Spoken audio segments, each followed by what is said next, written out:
What an offseason for the North Carolina Tar Heels. You end up having a disappointing season last year, lose a ton of players to the NFL. Your coach in Mack Brown retires, but in comes the GOAT of the NFL, Bill Belichick, to coach your football team. Let's go into a college football preview talking about the North Carolina Tar Heels. There's a lot of ground to cover. We're going to talk about the stars, major storylines, losses and additions to the roster, and then, of course, an X Factor game followed by a record prediction. Let's hop right into it. So for starters, Gio Lopez is the starting quarterback, it looks like, for North Carolina. Last year at South Alabama, 3,000 total yards, 25 total touchdowns. A pretty impressive season for what I believe was his redshirt freshman year. Coming in as a sophomore, he's going to be expected to do a lot more than he did last year. I think moving from a group of 5 Sun Belt school to a Power 4 conference playing ACC opponents, that's going to be a tougher task for Lopez. So I don't know if we'll see an up in production, but we're definitely going to see him have to face tougher competition. Now, moving on in the rest of this offense, the other guy that I want to talk about, true freshman last year, coming into a sophomore year, Davion Gauze, running back for the team, was behind Omarion Hampton. But when he did get time to shine, I thought he played pretty well. 326 yards on the ground, 4 touchdowns once again as a freshman. I think he's going to get a ton more reps this upcoming year. Bill Belichick teams have been known to ground and pound throughout the course of the season, especially as it wears on and gets colder in the later months of the college football season. So I'm extremely excited to see this duo in the backfield. Moving on to the defensive side of the ball, this is the strength of this team, I believe. Andrew Simpson, transfer, comes in, middle linebacker. He's going to be, I believe, the signal caller. He's just an all-around guy. In 2 years at Boise State, 100 tackles, 10 sacks, 5 forced fumbles, 3 interceptions, all over the field. This is a guy that is going to have to dominate the second level of the defense, both commanding the defense with his voice, with a booming voice, receiving calls from Bill Belichick, but also moving around the field, making tackles. This North Carolina defense has a ton of transfers coming in. We're going to get into that in just a little bit, but for now, Simpson is the guy to look to when it comes to who's going to have a hat flying to the football.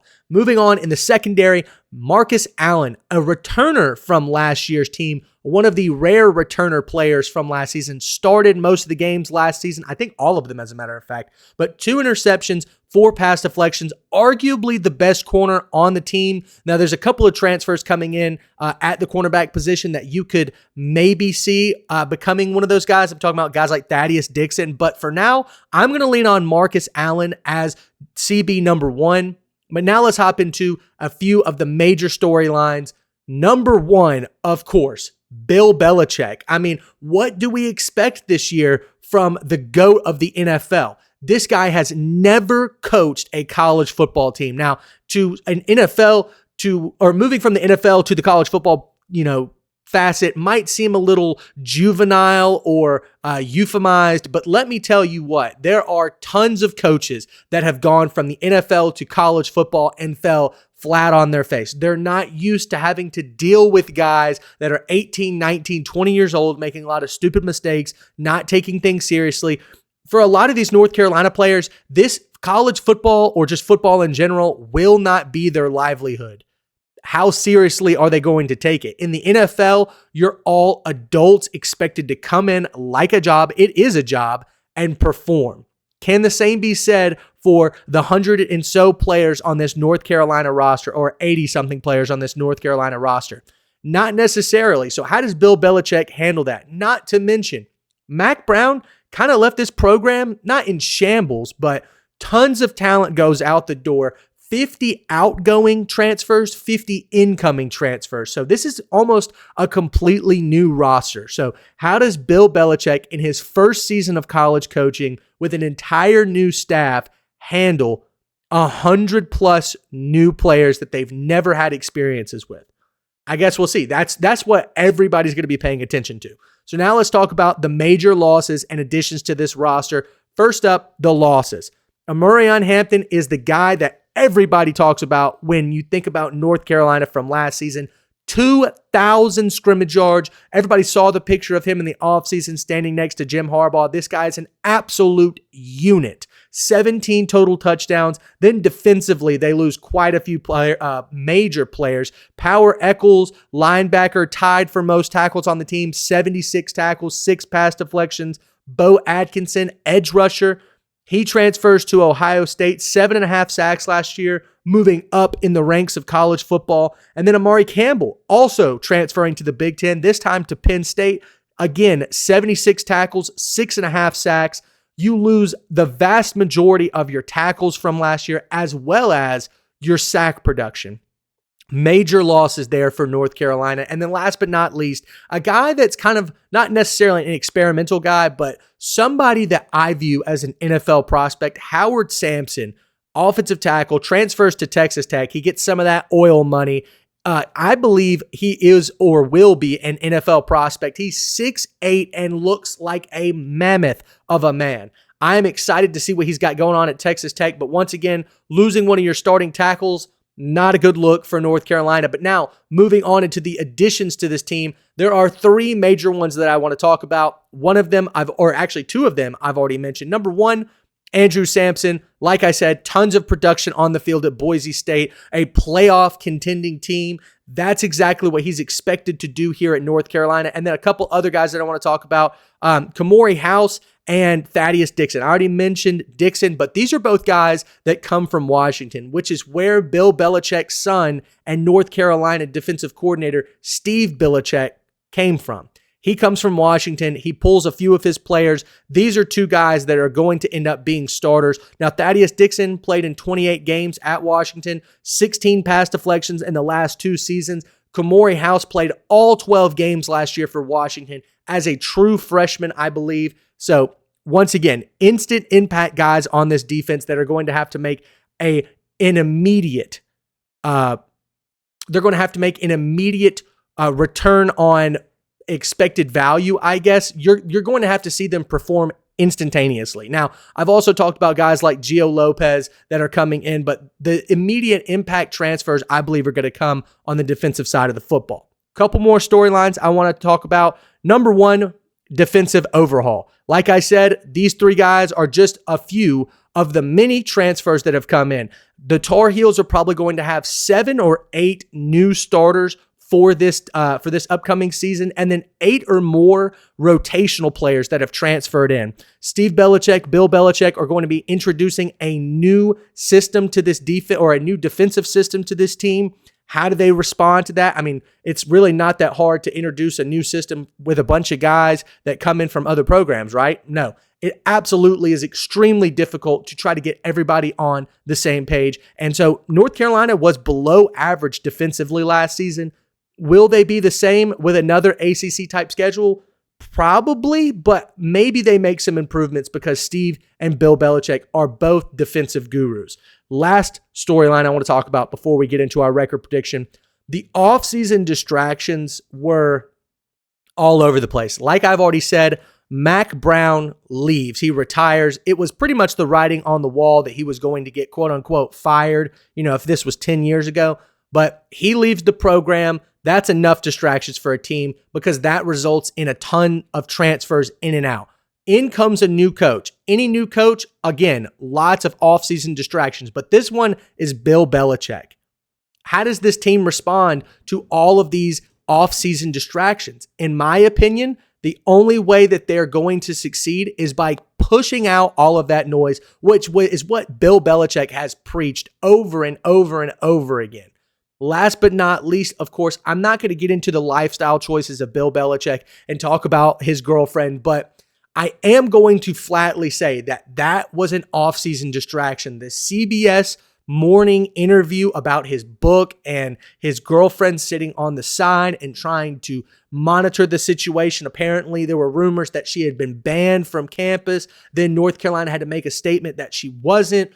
Once again, not critiquing the lifestyle, but I am saying overall, this was a distraction in the offseason. Could it become a distraction during the season? We shall see. Now, moving into what really matters, the schedule. Let's talk about an X-factor game for this team, and then, of course, the record prediction. I think, given the schedule, this North Carolina team could be, at the peak of its powers, a 9 or 10 win team.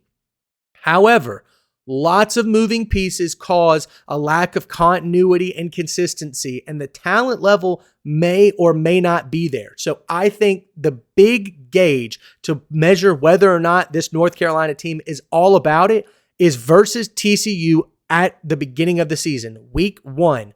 This game is at home. TCU comes on the road. Belichick is ready to put Josh Hoover, the starting quarterback for TCU, in a torture chamber, but can his team execute that? We shall see.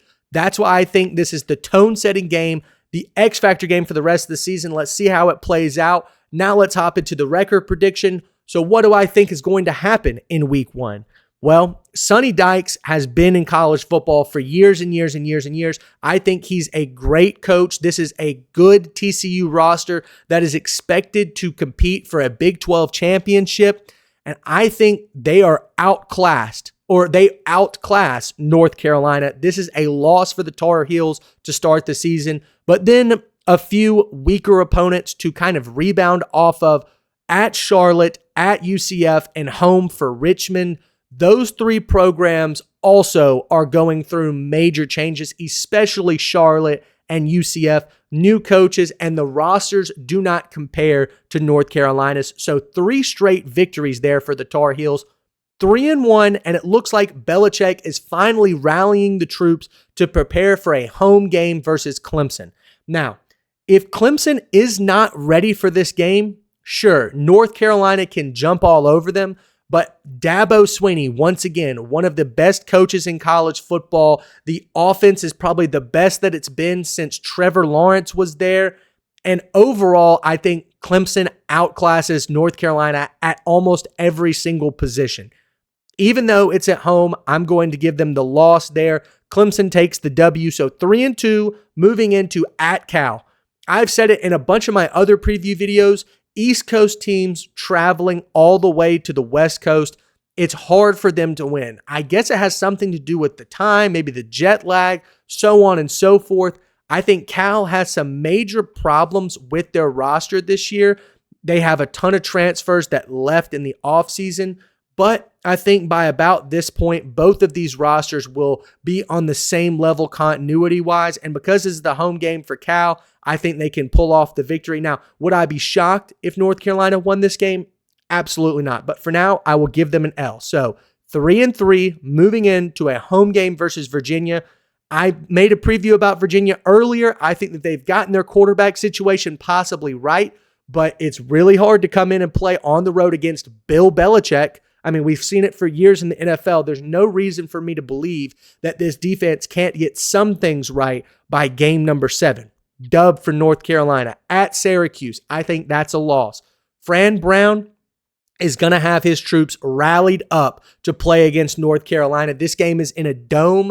I think Belichick's defenses don't play as well in the dome. They love to use their elements to their advantage. So with that being said, I think that's a loss. So 4-4, trying to wrap up the season. Stanford and Wake,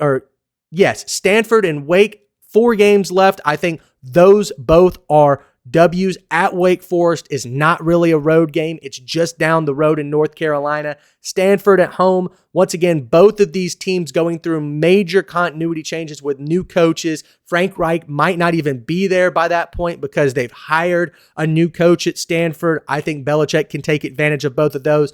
But then to close out the season, Duke in a rivalry game, anything can happen. But I think that Manny Diaz is a great coach in college football, just hasn't gotten his respect yet because he hasn't backed up a lot of his coaching prowess with some major W's. But this is a game where the coaching experience at the college level gives him the advantage. And I think Belichick in game number 11 is still not quite there to coach on par with some of these other college coaches, as well as Duke has superior talent offensively and a few defensive players that I really like. So with that being said, that's a loss. And then at NC State, another rivalry game in the state of North Carolina. This is a game that Bill Belichick can kind of use as a flag in the ground of North Carolina to say that he's here and he's ready to compete and recruit at all cost.